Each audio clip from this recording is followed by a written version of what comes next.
Good morning, everybody. I think Dr. Boadana forgot to introduce himself. So it's Dr. Michael Boadana, which you have the details in the program. So he will be presenting right after me. So welcome, everybody. Very happy to see you all here. It's a nice winter day. So I hope we're all going to enjoy this rewarding educational day.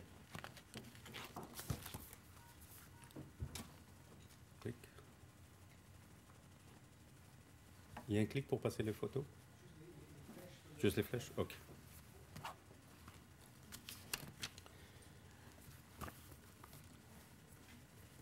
So again, I have to make a disclosure statement. I am also not sponsored by any commercial entity.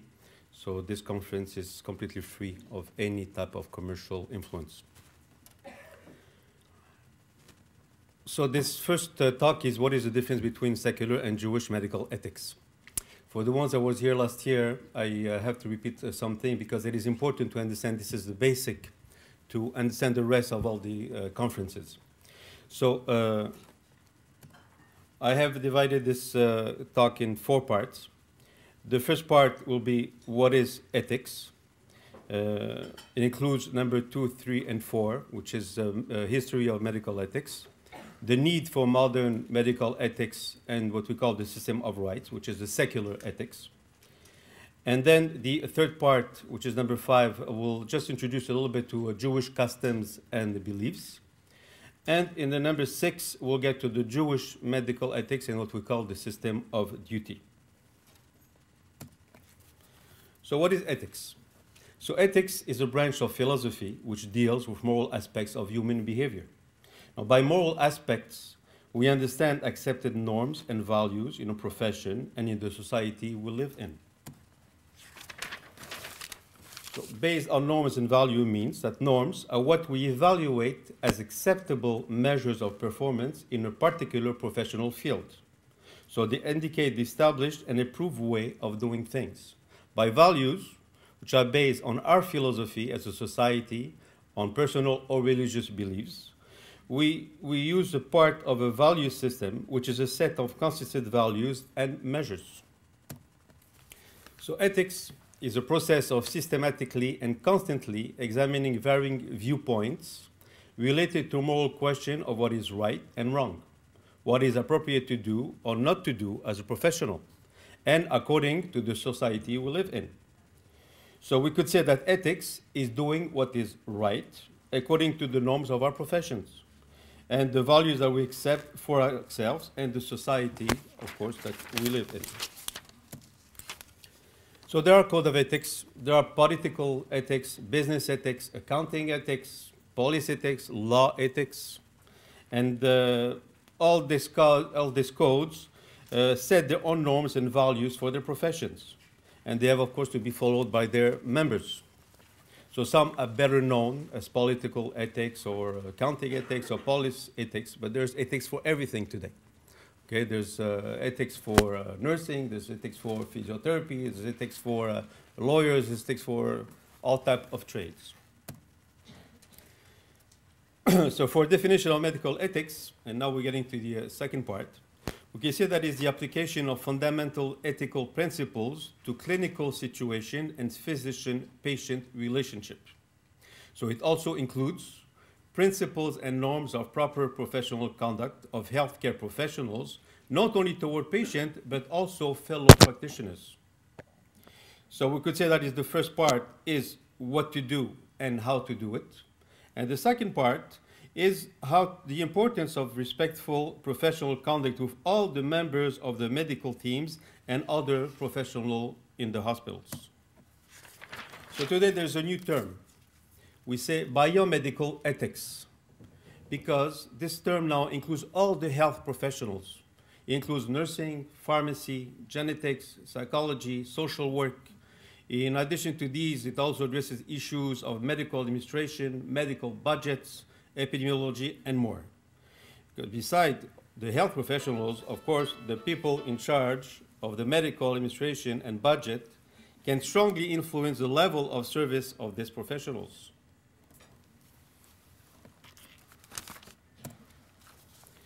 So just a little bit about the history of medical ethics. We trace it back to 1750 BC with the Code of Hammurabi in Babylonia. Then we have, of course, the Hippocrates Oath, 400 BC, the American Medical Association in 1847, British Medical Association in 1857, and Geneva Declaration, which is the WMA in 1948. So historically, there have been a few codes of ethics concerning the duty of the physician to the healing of his patients. So Code of Hammurabi is the first code. It consisted of 282 laws inscribed in a stone of the shape of a huge index finger, about 7 feet tall. And in the code, it stated that if the physician performed the surgery and the patient died, his hands will be cut off. So it was their way to make sure that the patients would be taken care of by professional physician, and that they knew that what they were doing. But I'm pretty sure that there was not that many surgery done in the Empire of Babylonia at those times. So then there's the famous Hippocrates Code that most physicians took. I don't know if most of you remember what it's written on it, but doesn't really apply to today. But the main idea was that the physician knows what the patient needs, and the patient has only one choice: to accept whatever the physician thinks is right for him. This is what we call the paternalistic approach. Pater means father. It says where since the physician knows exactly what the patient needs and wants, he does not need to consult with the patient. He knows what is best for him. It is, of course, the type of relationship patient and doctors had not such a long time ago, maybe 40, 50 years ago. Then there was the American Medical Association, which in 1847 was formed in order to establish a definite code of medical ethics, because no government laws established medical regulations. So this was really the first ethical code for professional organizations, which outlined the right of caregivers and patients. Over the years, many revisions to this original code have been made. The latest edition of the MAA Code of Medical Ethics contains 4 parts, which include general principle, opinions, and specific issue on special reports, and it's constantly updated. So then the American Medical Association, in its introduction to the Code of Medical Ethics, states that the medical ethics as a branch of general ethics must rest on the basis of religion and morality. They comprise not only the duties, but also the rights of the physician. So interestingly, the opening sentence introduced already religion as an important value. Then the British Medical Association Code of Ethics in 1857. The values could be classified best under the following 4 headings. First, the education of medical practitioners, the consultation with other practitioners, transaction between physician and patient, and relationship between medical practitioners and communities. So we see that already the role of the physician was reduced to more of a cooperative role than just a single role. Then the Geneva Declaration in 1948. It was a dedication to the humanitarian goals of medicine, which the physician has to pledge to concentrate his life to the service of humanity, and mostly to maintain the utmost respect for human life from the time of conception, even under threat, and not to use the medical knowledge contrary to the laws of humanity.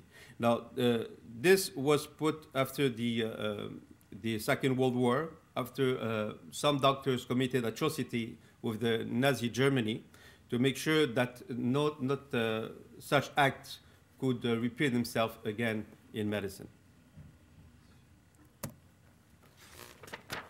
So we could say that modern medical ethics is a multidisciplinary and pluralistic approach. So it involves philosophy,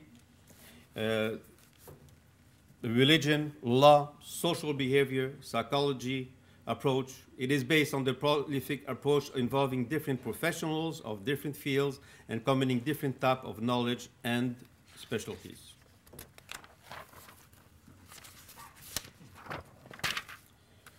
So we do realize that medical ethics is in its nature a very different branch than medicine. Medicine is science based on biology, on anatomy, on genetics, on physiology and other sciences, while the medical ethics is more based on philosophy, on social sciences, on values, on behavior, which require a completely different type of thinking. Modern codes of ethics are not published yearly. They are revised constantly when new medical issues arise. The study of medical ethics became such an important area of study that more than 25 universities across Canada and the US, including McGill, provide graduate degree programs in the field of medical ethics. So why do we need modern medical ethics? First, to know what is the proper or desired course of action in a problematic medical situation, and the major changes that have happened in the last 40 or 50 years in the medical field. So there has been, in this period of time, an extremely rapid scientific medical progress, new developments, new technology, new procedures that did not exist in those times. So these unprecedented medical advances, there's been also complete change in the physician-patient relationship. There's been changes in social, cultural behaviors, and of course, scarce resources. When we think about fertility treatments, new reproductive technologies, organ transplant, cloning, stem cells, scarce resources, new ways of treating terminally ill patients, ventilators, etc., all these techniques and procedures did not exist then. So, and today, all these new technologies bring a lot of ethical questions. So we'll see each one of these one by one. So when we say unprecedented medical advances, reproductive technologies, again, organ transplantation, cloning, stem cell, terminally ill patients, scarce resources, says when we think about surrogate mothers, egg donations, who is the mother, this is renewed debate today, particularly in the Jewish medical ethics. The first test tube in vitro baby was born in 1978. It's about 30-something years ago. When we're talking about organ transplant, what is ethical acceptable? Is it right to harvest organs from executed Chinese prisoners to save other lives? Is it acceptable to buy organs to save lives? This is an important ethical question. Cloning stem cells are one of the most intense debates today in medical ethics. Is it acceptable? How and when? Terminally ill patients. Yes, there were terminally ill patients since the beginning of time. But today, there are techniques to prolong the life of dying patients, new ways to deal with cancer, new way to deal with AIDS. When is it acceptable? When is it okay to prolong life? When is it okay to end life? That's also very important ethical questions. Now, scarce resources, one of the most important ethical dilemma today is this allocation of the scarce resources. Medical equipment, medications, surgery are very expensive today. In an ICU, with new and scarce equipment as ventilators, who should get priority? Is it okay to unplug? When and how? Economic pressure on hospitals and on their budgets, especially today, limit the expenses and treatments that can be spent on patients. No country in the world can afford to give unlimited treatments to all. Decisions have to be taken. Who gets what treatments and how much? What is ethically acceptable? Who do you choose? On what basis? Who gets an RMI? Who is going to get this very expensive chemotherapy treatment? Physician, medical personnel, medical administrators are put under tremendous pressure when they have to take such important decisions. So there has been, of course, this complete change in the physician-patient relationship. Now there is patient's autonomy, informed consent, disclosure, medical malpractice. Not so long ago, the relation between the physician and patient was a partneristic relationship 100%, where the physician decided what was good for the patient according to his philosophy and his knowledge, and that was it. The patient has no right to decide on nothing. So it changed to one of having to respect the full autonomy of the patient's decision. New terms as disclosure, autonomous decision-making, informed consent change completely what was the classical physician-patient relationship. Medical malpractice, physicians or hospitals can be sued. There are today, particularly in the US, lawyers that advertise as specialists in medical malpractice looking for flaws in the patient treatments. So physicians have to be very careful, and not only physicians, but all medical teams. So for these reasons, we understand the extreme importance of having clear medical ethics to guide all the members of the medical team. So this is what we call the system of rights. It is based on the complete autonomy of the patient to decide what is best for him. The patient needs to get all the information and take his decision about what medical treatments he would like. So modern ethicists put forward a set of 4 ethical principles. According to them, if you understand and follow these 4 principles, you will come to the right and fair ethical decision to solve an ethical dilemma. They are autonomy, beneficence, non-maleficence, and justice. So the overriding principle, of course, is autonomy. Autonomy means that a competent patient has the right to decide what is good for him. He is the only one to know what is best for his interests. He's mature, he's intelligent, and he's free. But we will come back to this most important principle. Beneficence means that you should do good to the patient. Non-maleficence means that you should not do anything bad to the patient.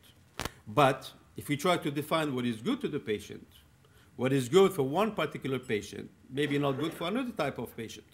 What I think is good as a health professional for the patient is maybe not good according to his thinking, his beliefs, or his philosophy. So we come back again to autonomy. Justice, here we are talking about distributive justice, who should get what and when. So in secular medical ethics, we agree that autonomy is the guiding principle in modern medical ethics. A patient has a fundamental right and is legally protected to refuse any type of medical treatment, intervention, or therapy, even if curative. Being the sole owner of his body and master of his life and destiny, he can choose to consider right or wrong any type of treatment or therapy as he sees fit. As a competent adult, he is the sole and definite decision maker with regard to his life or death. Therefore, according to the model of rights, the value of a patient's life is dependent on his own philosophy of life, as well as his personal condition, his financial or any other type of personal conditions. So it is logical in our modern time and our modern system of thought that a person should be able to choose as he wishes, as long as his decisions do not cause harm to someone else. For some, it is not immoral to let someone die, since autonomy is the central pillar of medical ethics. And if the patient wishes to die, to let him die is not immoral. On the contrary, to deny his wish to die is immoral because it denies him the right to choose. And according to the principles of biomedical ethics, which is a classic in the medical ethics literature, it says that causing a person's death is wrong because of the harm or loss of the person killed. If a person desires death rather than life's more typical goods and projects, the causing of that person's death at his autonomous request does not either harm or wrong the person. And this is the literature that we are learning in the university. So when we say that autonomy is the guiding principle, it is also the law. In the Code civil du Québec, Article 11, it states that no person may be made to undergo care of any nature, whether for examination, specimen taking, removal of tissue, treatment, or any other act, except with his consent. And if the person concerned is incapable of giving or refusing his consent to care, then a person authorized by law or by mandate given in anticipation of his incapacity may do so in his place. Article 1991. Okay? So this system of patient full autonomy, as accepted in most Western countries, mandates what type of treatment the patient will be willing to receive as only he chooses. So therefore, a medical doctor has no right to perpetrate any type of medical treatment without his patient consent. As long as the patient is competent, no other factors such as age, medical condition are relevant. The treating doctor cannot force or impose the treatment even if it is a routinely type of therapy that could save the patient's life. Should the person for any personal reason or belief refuse to allow it. So these situations sometimes lead to conflicting philosophy of treatments.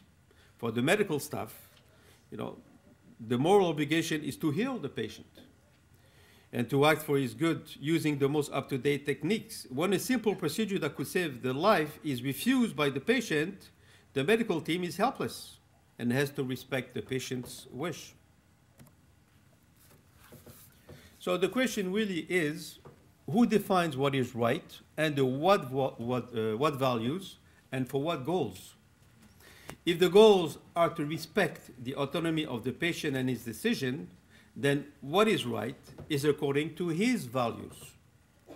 So some say that things have changed so much today that when a patient goes to consult a physician, it is only to get a second opinion. Even if autonomy is the overriding principle, one thing can override autonomy, and that is money. A terminal patient can decide autonomously that he would like a certain type of treatment. But if it is very expensive and the physician thinks that it is futile, he will not get it. But how about if you could pay for it? So in the US today, there are private hospitals. Forbes publishes a list of the 10 most luxurious private hospitals in the US. Number one is the Brigham and Women's Hospital. It's in Boston. Yes, city views, in-room fax machine, paintings, etc. And there you have private cooks, private winery. You can order everything you want. And of course, there you pay and you get.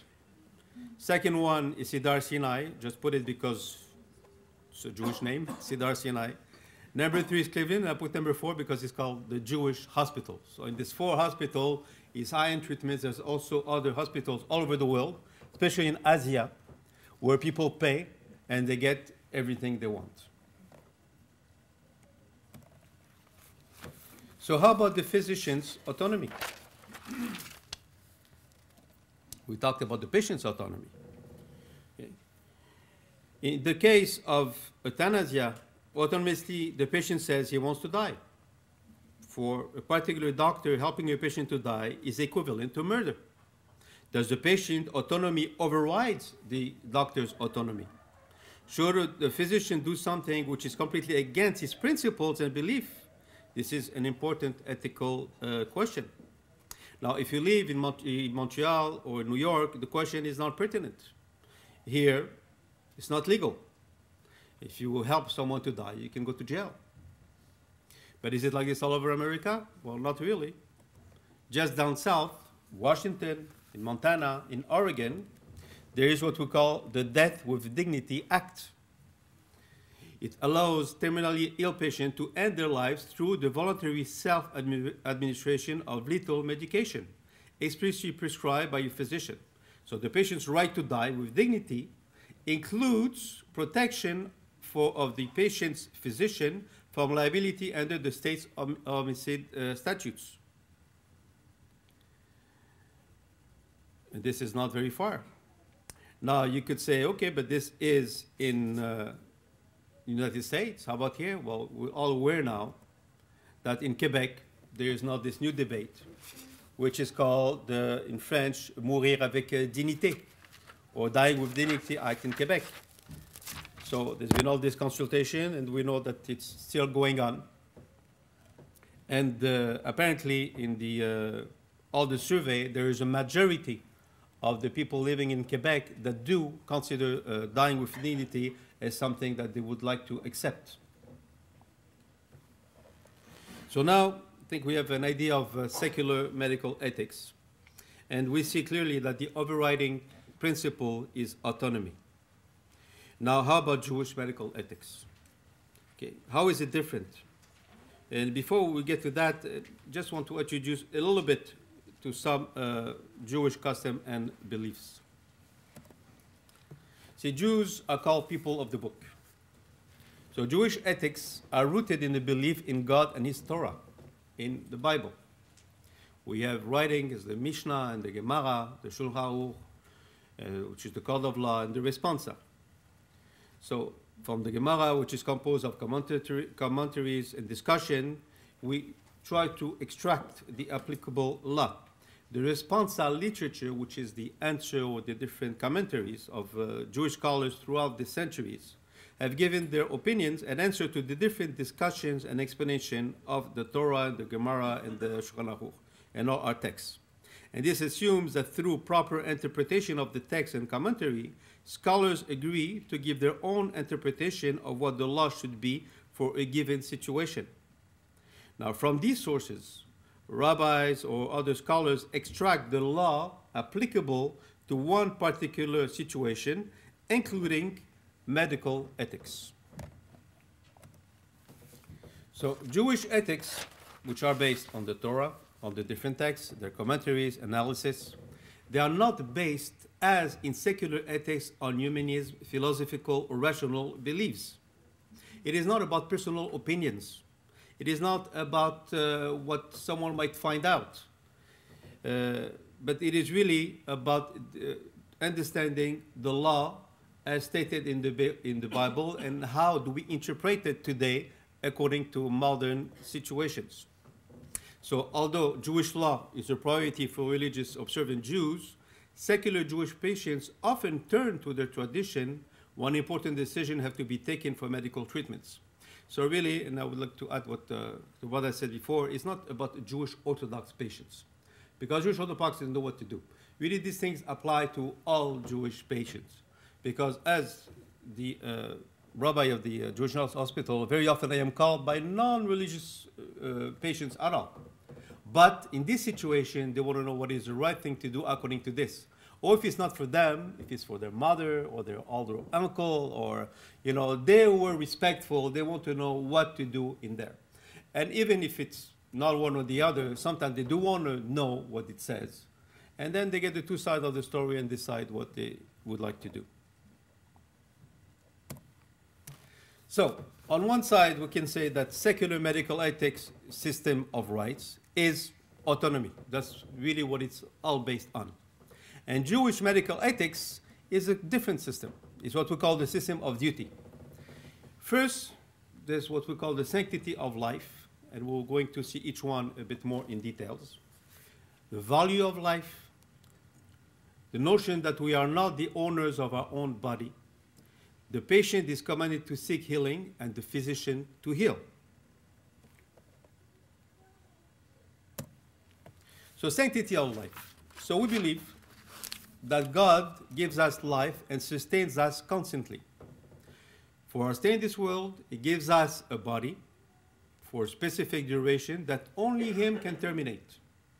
As we have no right to kill or harm others, no one can kill or mutilate or harm us. Or are we allowed to authorize someone to do it?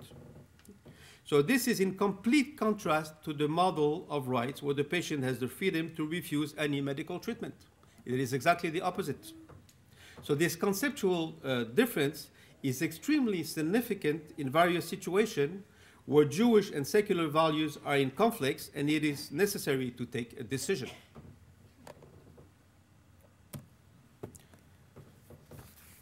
The value of life, we also believe that human life is of utmost value. Therefore, to save a life, all Torah laws are put aside. Life is not valued in terms of physical or mental health, worth, or length. Terms as quality of life, value of a particular person are irrelevant. Whether it is a life of a 10-year-old, 100 years old, healthy, sick, whether there is 1 hour more to live or 50 more years to live, every moment of life is of infinite value. So in Jewish law, it is clear that life is not to be taken before its time. And it is also clear that one is not to impede or hinder the death process once it has begun.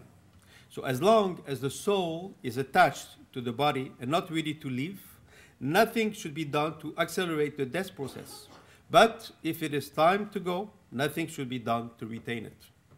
So the main difficulty is, of course, to properly evaluate the situation when the goal is to prolong life but not death. So we are the owners of our body. We are not the owners of our body. So it means we are the guardians of our body, which is not our property. It belongs to God. So this notion is primarily based on the principle of preventing physical pain and suffering on one is not completely our property, our body. So we said human life has an infinite value. So aging, illness, death are, of course, the natural part of life.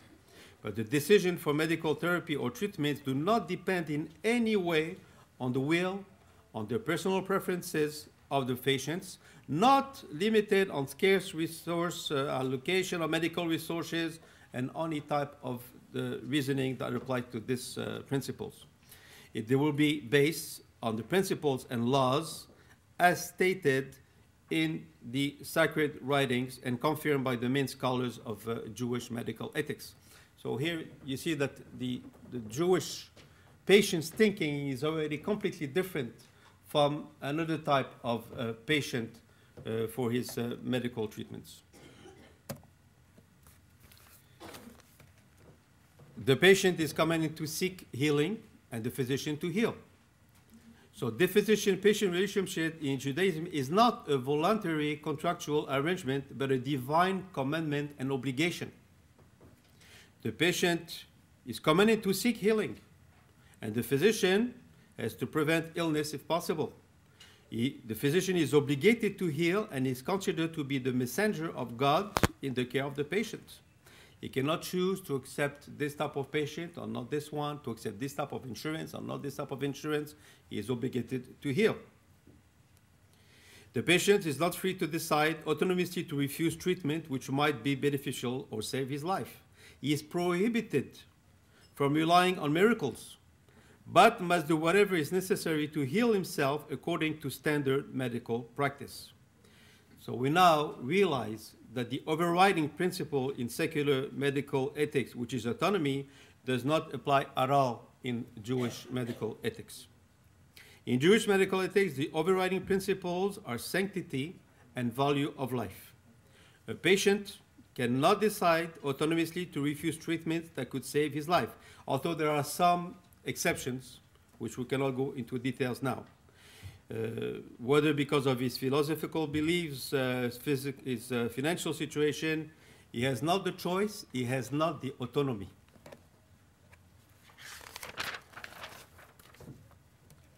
So we can come to the conclusion that the system of rights means who decides, which is, of course, the patients. In the system of duty, which is the Jewish medical ethics, is what is to be decided. So contrary to the model of rights, which is primarily concerned with advanced directive, surrogate decision-making, ethics committee, when the priority is to identify who is taking the decision, Jewish ethics is preoccupied with what to do.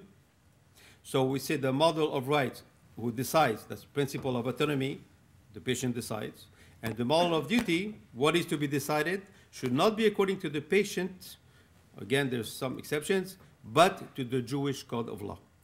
So some might say after this expose that the Jewish law and Jewish medical ethics are particular, and that the notion that our body is not our property sounds like maybe something strange, and that the principle of sanctity of life overrides autonomy is only a Jewish concept. Well, not really.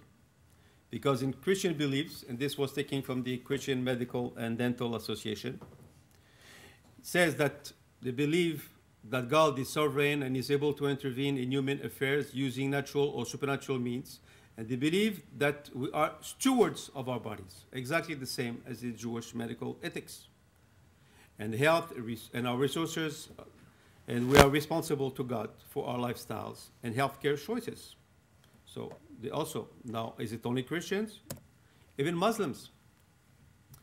This was taken from the Islamic Medical Association. says that for them, definition of life and the responsibility of Muslim physician toward human life includes that they believe that God is the creator of life and life is a gift from him. So Muslims believe that all life is sacred and must be protected. So they also believe that the body, it belongs to God and not to men.